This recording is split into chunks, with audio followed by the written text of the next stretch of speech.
I think Dr. Lal is free now, so shall we go into his office? Yes.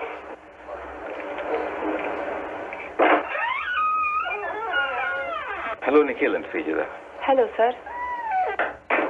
We couldn't find you in the coffee house today, so that's why we came here. Well, I wanted to have a coffee, but I had some extra work to do, so I thought I'll remain in the office. And we're happy you came. That is okay, sir. We were actually discussing about a word that Dr. Tharoor popularized recently, floxinosinihilipilification. Yes. That word actually amused me. Sir, how do you think one can acquire such a remarkable vocabulary? Wow, that's interesting. Recently, there was a speech that Dr. Tharoor gave where he said how he came to acquire such a rich vocabulary. He said how, as a child, he was a bit sickly, was often laid up, and had the habit of reading a lot of books, and that is how he acquired vocabulary. And he also recommends that the best way to acquire vocabulary is reading, which is very much true. So, to reply to your question in one sentence, the best way to acquire a good, rich vocabulary is to read a lot. But in our context, where we have the pressure of finishing our syllabus and so many other things to do, we may not always be able to do that. But it's very, very important to read a lot. But even as you read, as you come across new vocabulary items, every time you don't run for a dictionary, because that will impede your spontaneity. So you read, and you come across new words, and from the context, you understand words. That is true. But the problem is, many of these words may not really register. Some may be forgotten. Because you want to consciously improve your vocabulary, after you become familiar with the word, focus a bit on it. Maybe note it down. Go to the dictionary and look up the different shades of meaning that particular word has. We've also seen people actually writing down maybe around 5 words a day and then manually making an effort to learn it. So what would you have to say about that? I remember a friend of mine had this habit. He had a card in his pocket every day with 7, 8 words. And every now and then he'll take the card out and look at it. Not a bad idea, though I personally wouldn't want to do that. That's not my nature. But my friend did acquire quite a good vocabulary through that. So what works for me need not work for another person. So it's not right to say which is the best method.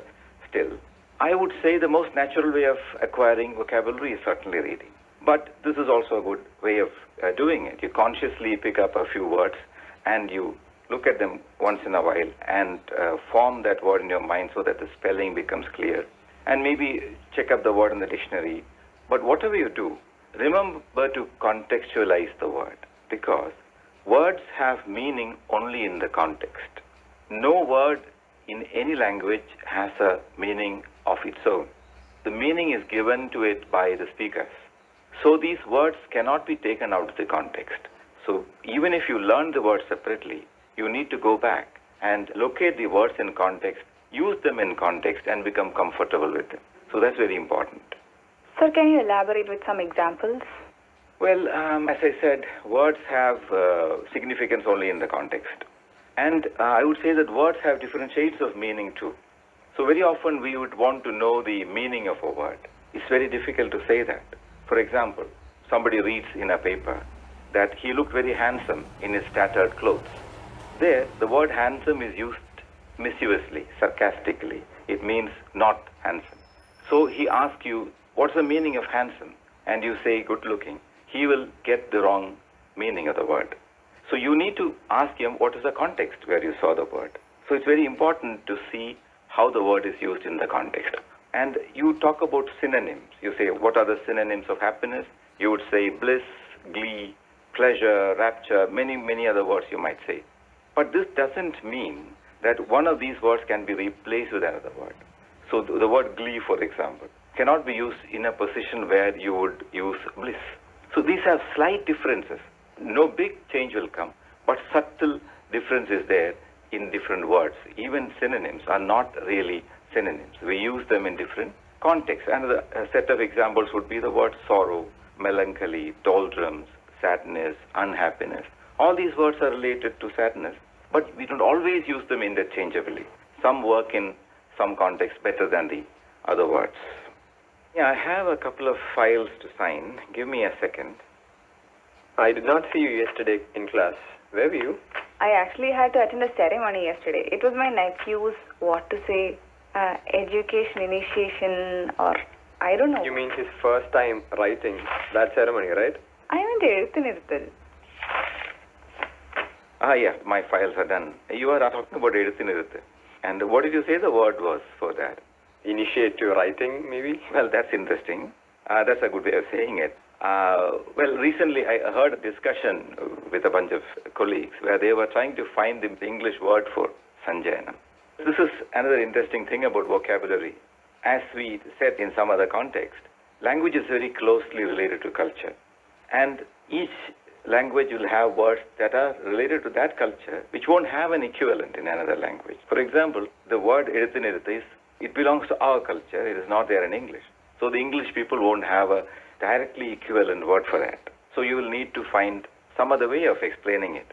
But the point to remember here is we need to keep in mind that all Malayalam words will not have an equivalent English word, and all English words won't have an equivalent Malayalam either. So you need not go looking for the exact translation of many words. I'll tell you another amusing example. In English, the word love is a single word we use for a multitude of expression of affection between children, a child to mother, everything is love. But in Malayalam, you have an array of words for love. Sneham, pranayam, ishtam. So many words are there. But in English, you have a love. So two different languages, two different logic. So you need not go hunting for exact meanings of words. Another point I'd like to add here is, even though you enrich your vocabulary, as you asked, the items that Dr. Tharoor introduces amusingly once in a while, it's good to have a rich vocabulary, not very long words all the time. But when we actually speak to people in informal context, it's always nicer to use simpler words. So let's get this clear. When you talk to a friend, when you talk in informal context, if you use very high-sounding words, you will sound pedantic. Pedantic is you have a tendency to show off your knowledge.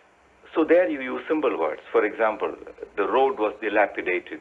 It's a good way of saying, but you come to this college and say, I could not reach in time because the road was dilapidated. It will look odd. You will say the road was badly damaged, something like that. But then what is the use of this vocabulary that you acquire?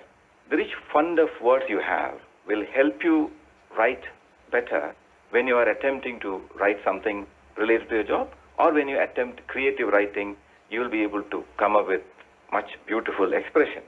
But in your everyday talk, we use ordinary words, and you reserve your higher vocabulary for such purposes. So you were saying the most natural way of learning vocabulary is through reading. But it is also okay to refer a dictionary and consciously acquire it. Well, a blend of both would be a good idea. But we need to remember that even when you pick up a new word while reading, or you consciously study a new word, keep in mind you should study the spelling, you should study the meaning, or rather the shades of meaning. Each word will have more than one shade of meaning very often. So read them and also study the pronunciation. In English, there is no one-to-one correspondence between the spelling and the pronunciation. So pronunciation has to be learned separately. So when you learn a new word, make the pronunciation also your own. It's very important. Well, I think we don't have much time left now. I need to go for a meeting. But let me conclude by adding that, you have a rich vocabulary oftentimes. Maybe you have 2,000, 3,000, 4,000 words in your memory, which you are not conscious about.